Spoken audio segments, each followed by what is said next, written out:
outside?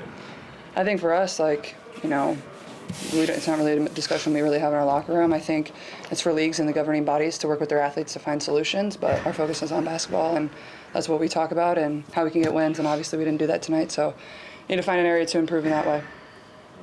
Do you have any, reaction to the... I just answered for you. Thank you. All right. We'll go over to the Zoom. We'll start with Chloe. Here is Harris off to Clark. Deep set three is good. Second three of the game for Caitlin Clark. Caitlin Clark got that look because of the screen by Aaliyah Boston. Smart decision by Boston. Defense, everybody!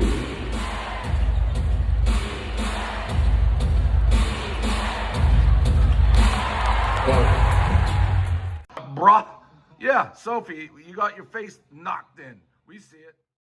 We need to have a very honest and very measured conversation about what the Indiana Fever loss to the Minnesota Lynx actually means in the full context of this season. And that specific victory belongs in the credit column without qualification. Minnesota, for their part, came in riding a 10-game winning streak of each franchise performed under the specific competitive pressure this matchup created from the opening tip. The final score was 108-100. Minnesota won, but the margin does not fully capture how controlled the Lynx were throughout this entire game. Indiana would close the gap to 4 points or 8 points, and every single time Minnesota approached the territory where they might feel genuine competitive pressure, Cheryl Reeves called a timeout, made an adjustment, and her team responded by rebuilding the lead with the reliability of an organization executing exactly what its coaching staff had prepared it to execute. That sequence repeated itself throughout 40 minutes with a consistency that reflected the competitive distance between these two programs from a preparation and in-game management standpoint.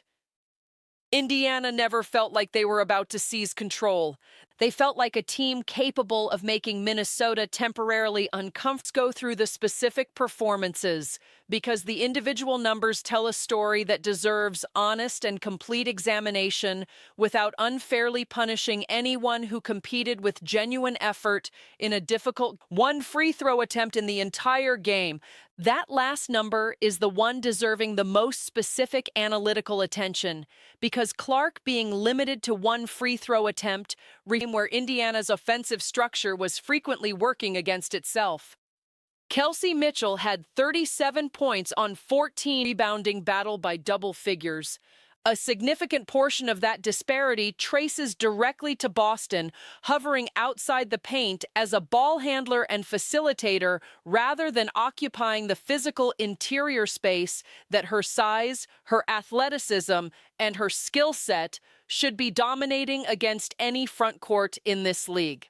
There are two things that can simultaneously and honestly be true about this situation. Stephanie White's offensive system, which repeatedly deployed Boston as a perimeter hub rather than games in this second half of the season, and the statistical record confirms this without ambiguity, come when she operates as the primary initiator rather than as the secondary option, waiting for someone else's facilitation choices. Timpson contributed 7 points and 6 rebounds off the bench, and her energy, her defensive effort, and her athletic presence in that reserve role have been consistent bright spots throughout this portion of the season. Timpson has evolved into a legitimately impactful bench contributor, and the conversation about optimizing lineup configurations around her deserves serious consideration.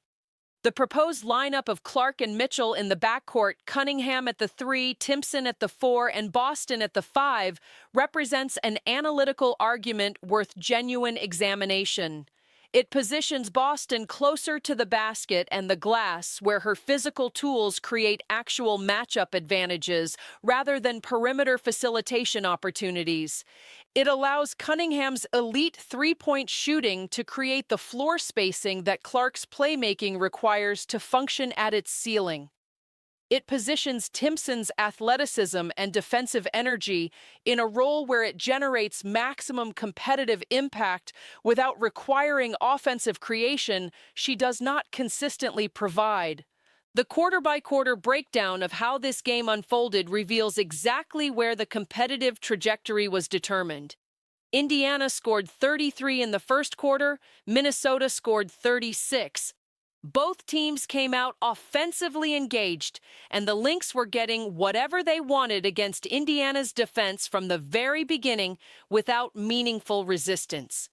The second quarter is where Minnesota decisively separated themselves, scoring 20, or whether the same structural problems will reappear and produce the same result against different personnel wearing different uniforms. We are not going to win them all. This specific loss against the current best team in the league was not unexpected, but the specific ways in which this loss happened contain information that the coaching staff needs to act on with genuine urgency before postseason margins make those decisions irreversible and permanent. The gap is visible. The path to closing it is identifiable. Whether the people with the authority and the responsibility to close it will act accordingly is the question that defines everything about what Indiana's postseason will ultimately look like.